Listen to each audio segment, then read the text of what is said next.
News Super one, सत्याचा बुलंद आवाज। अशाच ताज्या महत्त्वपूर्ण घडामोडी बघण्यासाठी सबस्क्राइब करा न्यूज सुपर वन।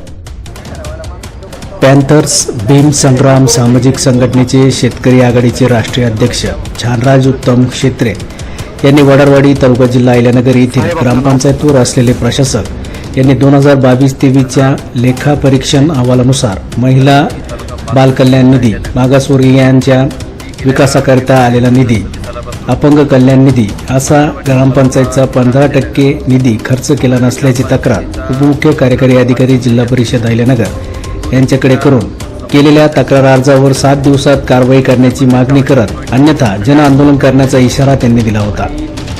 नाशिक येथील अप्पर आयुक्त आस्थापना यांनी वडारवाडी तालुका जिल्हा अहिल्यानगर यांना घरमरीत पत्रव्यवहार करून देखील त्या प्रशासकांना जाग आली नसल्याचे आणि ते वरिष्ठांचे आदेश मानत नसल्याचे क्षेत्रे यांनी सांगितले। अहिल्यानगर जिल्ह्यातील प्रत्येक ग्रामपंचायतीमधील निधी अखर्चित असल्याचा आरोप देखील क्षेत्रे यांनी केला। येत्या 15 दिवसात या प्रशासकावर कारवाई झाली नाही तर आयुक्त कार्यालयासमोर आंदोलन करण्यात येईल असा इशाराही यावेळी छानराज क्षेत्रे यांनी दिला आहे। मी छानराज उत्तम क्षेत्रे, करंजी, तालुका पाथर्डी, जिल्हा अहिल्यानगर। मी गेल्या फेब्रुवारी 2026 सालापासून वडारवाडी तालुका जिल्हा अहिल्यानगर येथील ग्रामपंचायतीचा जो 15% मागासवर्गीय निधी असतो तो निधी त्या संबंधित प्रशासकांनी खर्च केलेला नाही। तशा पद्धतीच्या ऑडिट नोट सगळ्या सध्या आलेल्या आहेत आणि तेव्हापासून आजपर्यंत मी पाठपुरावा करत असताना येथील जे आपले नाशिकचे जे अधिकारी आहेत, अपर आयुक्त आस्थापना यांनी त्यांना 2 पत्र दिली आहेत आणि दोन्ही पत्रामध्ये अतिशय खरमरीतपणे पत्रव्यवहार केल्यामुळे त्यांना तरीही जाग आलेली नाही।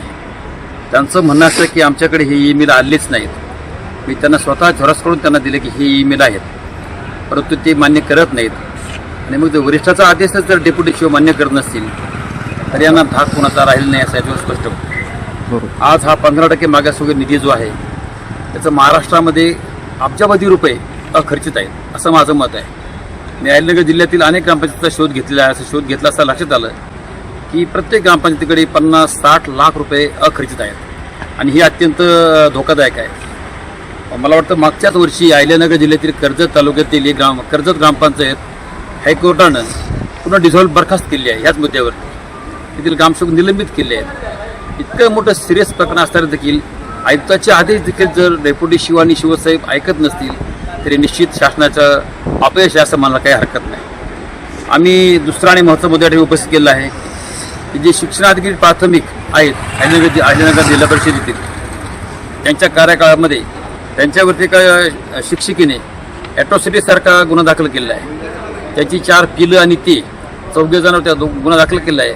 असं असून देखील त्यांच्यावर जिल्हा परिषद प्रशासनाने कुठलीही कारवाई केलेली नाही आणि ही कारवाई न केल्यामुळे त्याचं मनोबल वाढलं आणि त्यांनी आधार केंद्र वाटपामध्ये फार मोठा घोटाळा केला आहे। आधार केंद्राला लुटत असताना त्यांनी अक्षरशः एका घरात 2 आधार केंद्र दिले आहेत आणि प्रत्येकी 2-2 लाख रुपये घेतल्याचं आमच्या ऐकिवत आहे। एवढ्या मोठ्या अधिकारी अशा पद्धतीचा घोटाळा करत असतील तर निश्चितपणे जिल्हा परिषद प्रशासनास हे घोषणावं नाही, माननीय आयुक्त साहेबांनी लक्ष घालावं। आणि दुसरं आणि महत्त्वाची गोष्ट अशी की ही जे माळी नावाचे विस्ताराधिकारी आहेत यांचा इतका मोठा गोंधळ या जिल्ह्यामध्ये आहे। एकाच पत्रावरती जसं काय आजीवन त्यांना पत्र दिलं, त्या पत्रावर त्यांनी प्रतिनियुक्तीचा अनेक लाभ घेतलेला आहे आणि असे प्रतिनियुक्ती जर एकाच ठिकाणी देता येत नाही हा शासनाचा नियम आहे। आम्ही तशा पद्धतीनं जिल्हा परिषद शिवसाहेबांनी लिखित दिलं होतं की यांना अशा पद्धतीने नियुक्ती देऊ नये, तरी शासनाने लक्षात न घेता त्यांना त्या ठिकाणी ती नोंदी परत प्रतिनियुक्ती दिली आहे आणि प्रतिनियुक्ती होत असताना मुद्रांक शुल्कामध्ये तर फार मोठा घोटाळा या अधिकाऱ्यांनी घातलेला आहे। या सगळ्यांचे मूळ कारण असं या अधिकाऱ्यांना शासनाचं इतकं मोठं पाठबळ आहे आणि त्या पाठबळामुळे हे सगळे अधिकारी अक्षरशः इतके मुजूर झाले आहेत आणि इथील देखील या अपर आयुक्त यांनी त्यांना सूचना देऊन देखील त्यांनी कुठलीच कारवाई केलेली नाही। तर आज माझी विनंती आहे, मी आयुक्त साहेबांची वेळ घेतली आहे, त्यांनी आम्हाला संध्याकाळी 5:30ची वेळ दिली आहे। मी 5:30 त्यांना भेटून सगळं सांगणार आहे, परंतु तत्पूर्वी माझं असं म्हणणं आहे की हे ग्रामपातळीवरती घोटाळे जिल्हा शिवसाहेबांनी निकाली काढणं गरजेचं आहे, परंतु डेप्युटी शिवसाहेब जाऊ देत नाहीत आणि म्हणून या घोटाळे कुठले निकाल निघत नाहीत आणि इथपर्यंत याची वेळ येते। आज माननीय आयुक्त कार्यालय या ठिकाणी आलो असता आंदोलन प्रशासनाच्या विनंतीनुसार थोडंसं थांबवलं आहे परंतु जाता मी या ठिकाणी सांगेल, येत्या 15 दिवसात जर या मुस्तर अधिकाऱ्यावर आणि शिक्षणाची कारवाई जर झाली नाही तर या आयुक्त कार्यालयासमोर खिचडी आणि मुरळी नाचल्याशिवाय राहणार नाही आणि त्याचं जे होतील ते परिणाम शासनाने भोगायचे. न्यूज सुपरबोलसाठी रोहित भालेराव, नाशिक.